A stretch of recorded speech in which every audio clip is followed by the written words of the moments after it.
We had the first college football playoff rankings drop this week, and there was a lot of controversy. I posted a video talking about my problems with the rankings, so make sure to go and check out that video if you haven't done so yet.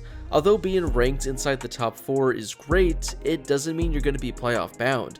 We still have a month left of the college football season, meaning anything can still happen. As of right now, there are 15 teams who I still believe have a shot of reaching the playoff.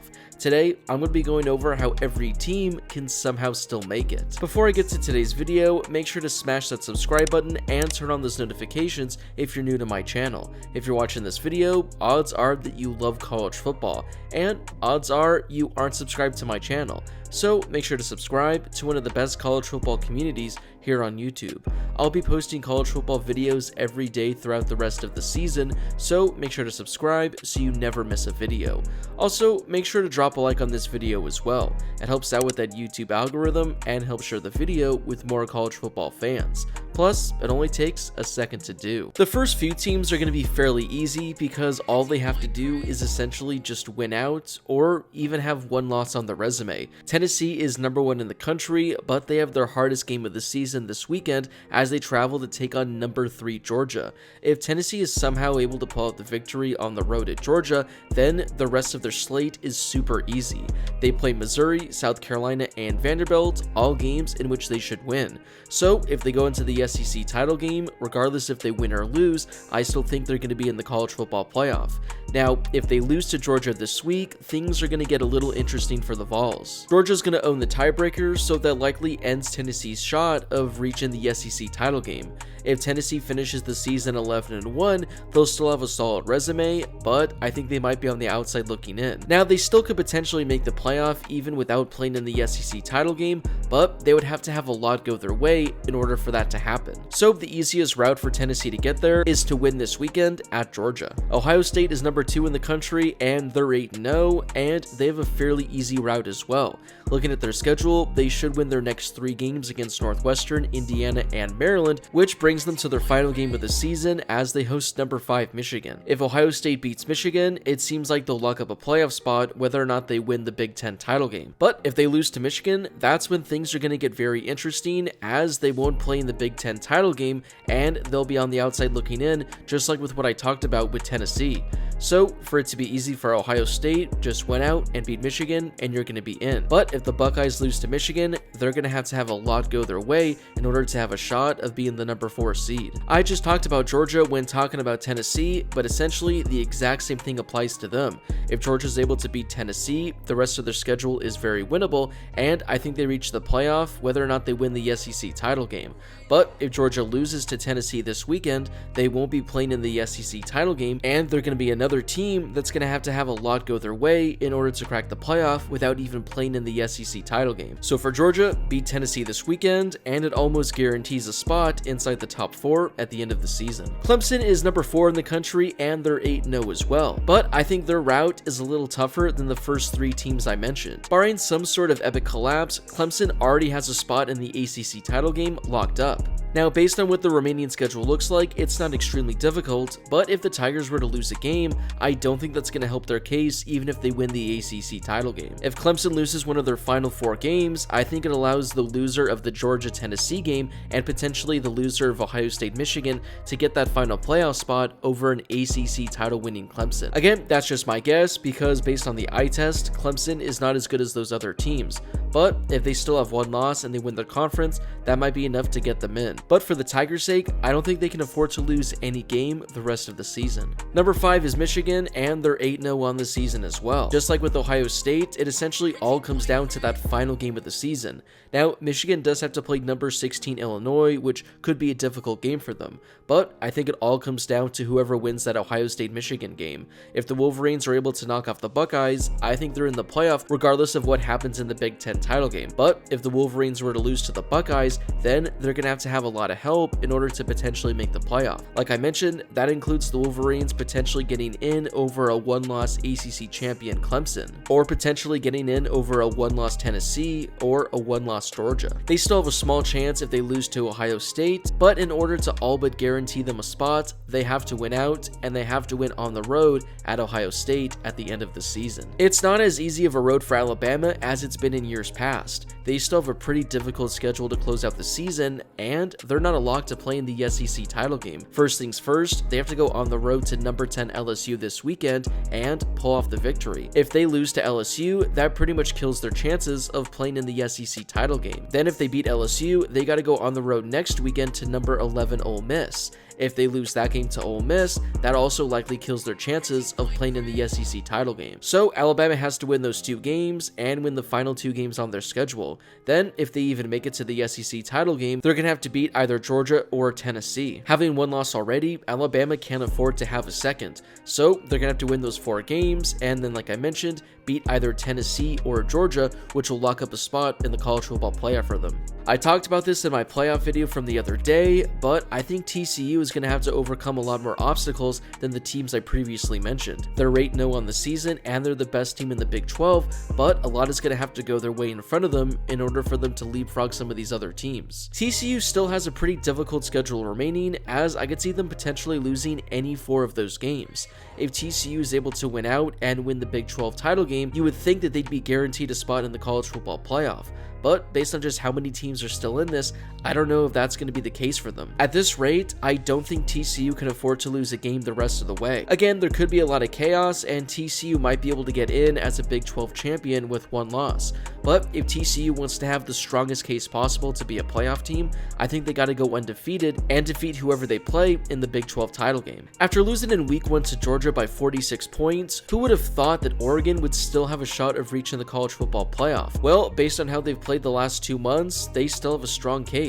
Their next 2 games should be pretty winnable for the Ducks, but they then host number 14 Utah and have to go on the road to number 23 Oregon State. Like I mentioned with Alabama, Oregon has to win out the rest of the way, and they can't afford another loss. If they're able to pick up 2 more top 25 victories and then beat a top 10 team in USC or UCLA in the Pac-12 title game, I think Oregon has a strong enough case to be a playoff team. But it all depends on how things shape out in front of them. With them already having 1 loss, and a pretty bad loss at that, I think that there's going to be a lot of other teams that get higher priority over the Ducks. But if a few teams in front of them lose and Oregon's able to win in dominating fashion, I think the Ducks might have a chance of being the Pac-12's representative in the college football playoff. USC is right behind Oregon, but I think they have a more difficult route to reach in the college football playoff. Looking at the remaining 4 games, USC only has 1 top 25 matchup against the Bruins. But through the first 2 months of the season, USC still doesn't have a top 25 win to have on their resume. But if USC is able to close out the season going undefeated and pick up 2 top 20 wins against UCLA and Oregon, I do think they'll have a strong enough resume. But like I mentioned, it being difficult with Oregon, it's going to be more difficult for USC to get that final playoff spot. I think in order for the Trojans to make it, there's going to have to be a lot of chaos in front of them.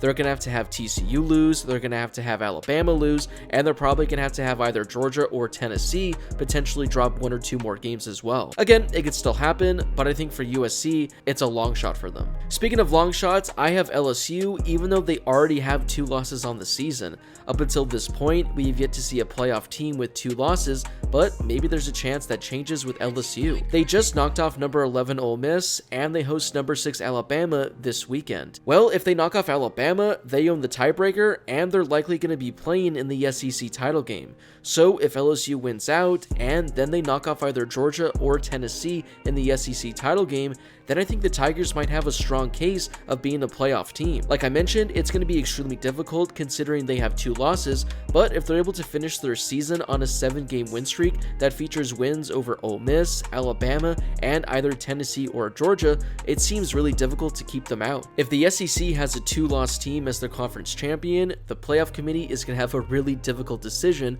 on their hands. I mentioned Ole Miss briefly as they recently lost to LSU by 25 points, but they're still ranked number 11 in the country and they have only 1 loss.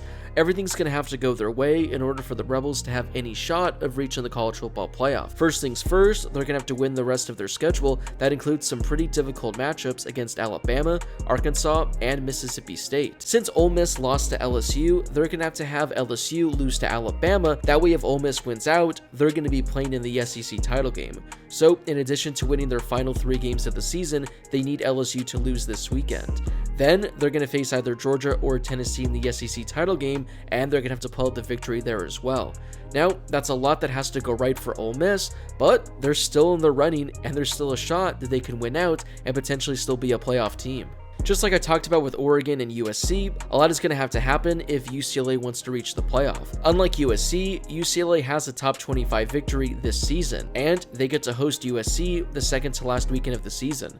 So if UCLA is able to win out, they'll be playing in the Pac-12 title game, likely against Oregon for a rematch. If UCLA is able to knock off Oregon, well, that's going to give them 3 top 15 victories, and they'll be a 1-loss Pac-12 champion. Like I mentioned before with USC and Oregon, a lot is going to have to go their way in front of them, but if the Bruins win out and they hope for a little chaos, there's still a shot that they can somehow be a playoff team. We have another interesting one with Kansas State, as they have 2 losses. Like I mentioned with LSU, it seems extremely difficult for a 2-loss team to reach the playoff.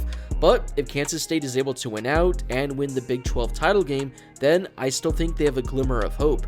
They have a pretty strong schedule to close out the season, as they face a top 25 team in Texas and some pretty decent opponents in Baylor, West Virginia, and Kansas. If Kansas State wins out and plays in the Big 12 title game, they'll likely be facing a top 5 to 6 team in TCU. If the Wildcats are able to knock off the Horned Frogs and pick up yet another quality victory, then maybe there's just enough chaos in front of them where a 2-loss Kansas State Big 12 champion sneaks into the college football playoff. We talk about Ohio State and Michigan fighting for that playoff spot in the Big 10, but don't sleep on Illinois. They're 7-1 on the season, and it looks like they have a strong chance of playing in the Big 10 title game. They have 4 games left this season, but their biggest game is going to come in a couple weeks against Purdue. If they're able to knock off Purdue, that guarantees them a spot in the Big 10 title game. If they're able to beat Michigan, that gives Illinois one of the biggest wins of any team in all of college football this season. They would then likely face Ohio State in the Big 10 title game, and if Illinois would knock off Ohio State, it seems almost impossible to keep them out of the playoff discussion. At that point, Illinois would be 12-1, they would be a Big 10 champion, and they'd be coming off recent victories against Ohio State and Michigan. Obviously, it's easier said than done, and Illinois still has a lot of difficult games on their schedule, but if they somehow win out and they win the Big 10, then all of a sudden the Fighting Illini will have a strong case of being a potential playoff team. The final team I have on today's list is North Carolina, who's currently ranked number 17. But they're 7-1 on the season. North Carolina still has 2 top 25 matchups on their schedule against Wake Forest and NC State. If they're able to win out, that gives them some quality wins, and they have a chance to take on Clemson in the ACC title game. If North Carolina knocks off Clemson, well, the Tar Heels finish the season 12-1, and they're ACC champions. Now, to go from 17 all the way to 4, there's going to have to be a lot that goes right for the Tar Heels in front of them. But if they just win every week and a few teams in front of them fall out, the Tar Heels can slowly climb up over the final month of the season. So, as of right now, those are the 15 teams that I think still have a shot of reaching the college football playoff. Of all the teams I talked about on today's video, who do you think has a strong chance of reaching the college football playoff? Is there a team I talked about that has a small chance that you think can somehow sneak their way in? Let me know in the comment section down below. Also, is there a team that I didn't include that you think still has a shot of reaching the playoff? Whoever it is, let me know down below. Before you leave, don't forget to smash that subscribe button and turn on those notifications if you're new to my channel. If you love college football, this is definitely the place for you. Like I mentioned earlier, I'm posting videos every day during the season, so make sure to subscribe if you call yourself a college football fan. Also, make sure to drop a like on this video as well. It helps out with that YouTube algorithm and helps share the video with more college football fans. Plus, it only takes a second to do. As always, thank you guys so much for watching, and I'll see you all in my next video.